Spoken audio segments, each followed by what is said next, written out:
ಹುಡುಕಾಟ ಪ್ರಾರಂಭಿಸಿದ 50ನೇ ದಿನ ನೇತ್ರಾವತಿ ನದಿಯಲ್ಲಿ ಅಸ್ಥಿಪಂಜರ ಸಮಾನ ತೇಲಾಡುತ್ತಿದ್ದಳು.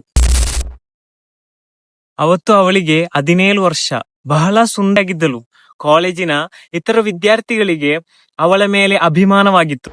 ಅವಳ ಹೆಸರು ಸೌಜನ್ಯ.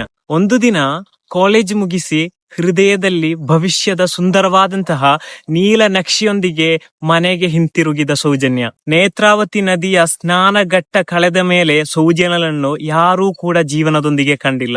Fact number 2. ಕೇರಳದ ಪದ್ಮಲದ ತಂದೆಯು ಮೇಲುಜಾತಿಯ ಒಂದು ಫ್ಯೂಡಲ್ ಜೊತೆ ಶಬ್ದ ಎತ್ತಿ ಮಾತನಾಡಿದಂತಾಗಿದೆ ಆರೋಪ.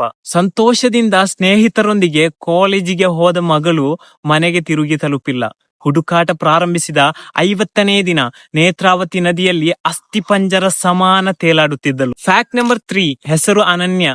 ಮಗಳನ್ನು ಹುಡುಕಿ ಹೋದ ಅಮ್ಮಳನ್ನು 1 ತಿಂಗಳು ಶೋಷಣೆಗೊಳಗಾಗಿಸಿ ಟಾರ್ಚರ್ ಮಾಡಿ ಕೋಮಾದ ಸ್ಥಿತಿಗೆ ತಲುಪಿಸಿದ ಅಮ್ಮ ಇವತ್ತು ಮಗಳ ಅಂತ್ಯಕ್ರಿಯೆ ನಡೆಸಲು ಅಸ್ಥಿಪಂಜರವಾದರೂ ನೀಡಿ ಎಂದು ಕೇಳಿಕೊಳ್ಳುತ್ತಿದ್ದಾರೆ. ಇದಲ್ಲದೆ 2022ರಲ್ಲಿ 550 ರೇಪ್ ಕೇಸಸ್, 2023ರಲ್ಲಿ 617 ರೇಪ್ ಕೇಸಸ್, 2024ರಲ್ಲಿ 587 ರೇಪ್ ಕೇಸಸ್. ನಾನು ಹೇಳುತ್ತಿರುವುದು ಹಾಲಿವುಡ್ ನಲ್ಲಿ ಬ್ಲಾಕ್ ಬಸ್ಟರ್ ಹೊಡೆದ ಸೀರಿಯಸ್ ಅಥವಾ ಮೂವಿಯ ಕಥೆಯಲ್ಲ. ಬದಲಾಗಿ ಈ ಮಣ್ಣಿಗೋಸ್ಕರ ಸ್ವತಃ ಶರೀರವನ್ನೇ ಸಮರ್ಪಿಸಿ ಹೋರಾಡಿದಂತಹ ಸಂಗೊಳ್ಳಿ ರಾಯಣ್ಣ, ಕಿತ್ತೂರು ರಾಣಿ ಚೆನ್ನಮ್ಮ ಹಾಗೂ ಟಿಪ್ಪು ಸುಲ್ತಾನ್ ರವರಂತಹ ಮಹಾನ್ ವ್ಯಕ್ತಿಗಳು ಬಾಳಿ ಬದುಕಿದ ಒಂದು ಮಣ್ಣಿನ ಕಥೆಯಾಗಿದೆ.